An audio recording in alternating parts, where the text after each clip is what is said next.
लेते रहेंगे, लेकिन एक तस्वीर और आपको दिखाते हैं क्योंकि लगातार एक के बाद एक अतीक की अकूत संपत्ति का पता चलता जा रहा है। उसी के आधार पर कार्रवाई भी की जा रही है और पुलिस के सूत्रों से यह जानकारी मिल रही है कि अपनी अकूत संपत्ति, अपनी अवैध संपत्ति के जरिए ही वो डर का कारोबार करता था, लोगों को डराता था और धमकाता था और उससे और ज्यादा संपत्ति बनाता था। क्या खुलासे पुलिस की ओर से और क्या किए गए हैं, इस बारे में इस रिपोर्ट में देखिए।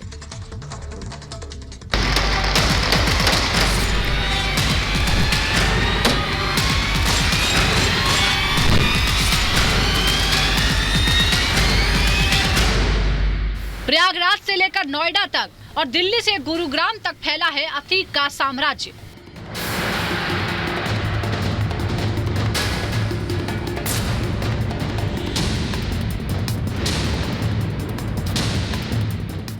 गुनाह के दम पर अतीक ने अकूत दौलत कमाई, करोड़ों का साम्राज्य तैयार किया, जमीन, मकान और कंपनियां खड़ी की।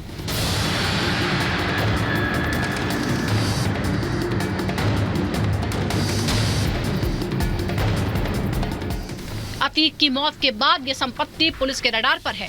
फर्जी कंपनी हो या फिर बेमानी संपत्ति, हर काली कमाई पर शिकंजा कसने की तैयारी है। सूत्रों के मुताबिक अतीक की बेगम शाइस्ता इस साम्राज्य को बचाने की कोशिश में जुटी है। रसूख के दम पर कमाई इस दौलत को बचाने की लड़ाई लड़ रही है। शायद यही वजह है कि वो ना बेटे असद की मौत पर रोने आई और ना अपने पति अतीक के जनाजे में शामिल हुई।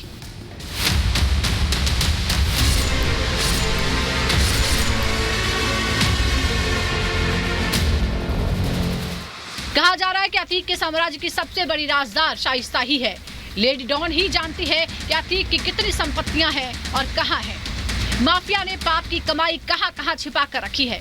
शायद इसी दौलत को बचाने के लिए शाइस्ता अंडरग्राउंड है। अतीक की पाप की कमाई का लेखा जोखा आपको बता देते हैं। उन प्रॉपर्टीज और कंपनियों की जानकारी भी देते हैं जो अभी पुलिस के रडार पर हैं। एसटीएफ को अतीक शाइस्ता की कई कंपनियों की जानकारी मिली है।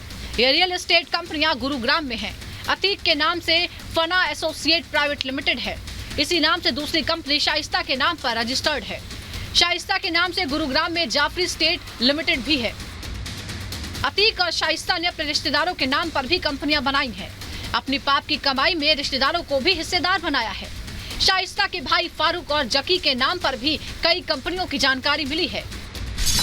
इन भाइयों के नाम MJ infra land LLP, MJ infra green private limited, MJ infra housing, MJ infra estate housing private limited Gurugram से चल रही है। प्रयागराज में भी अतीक और शाइस्ता ने अकूत दौलत और जमीन अपने नाम की है। कई बड़े प्रोजेक्ट्स माफिया फैमिली के नाम पर चल रहे हैं। एसटीएफ को जिन संपत्तियों की जानकारी मिली है उनमें बीरमपुर में 700 हेक्टेयर में फैली अलीना सिटी, बख्शी मोड़ा और धामपुर में फैली अहमद सिटी, सैदपुर बख्शी गांव में असाद सिटी, सैदपुर आवास योजना, लखनपुर आवास योजना, साईं विहार आवास योजना, रावतपुर शामिल है। अतीक अहमद ने गुजरात और मुंबई के कुछ कारोबारियों के साथ भी निवेश किया हुआ है। अपनी काली कमाई को उसने इन कारोबारियों के धंधों में लगाया। कहा जा रहा है कि अतीक के कई गुर्गे साबरमती और अहमदाबाद में भी रुके थे, जिनका खर्च ये व्यवसायी ही उठाया करते थे। दिल्ली में भी अतीक की कुछ बेनामी संपत्तियों की जानकारी मिली है। इस संपत्ति से हर महीने लाखों रुपए का किराया अतीक के परिवार को मिल रहा था।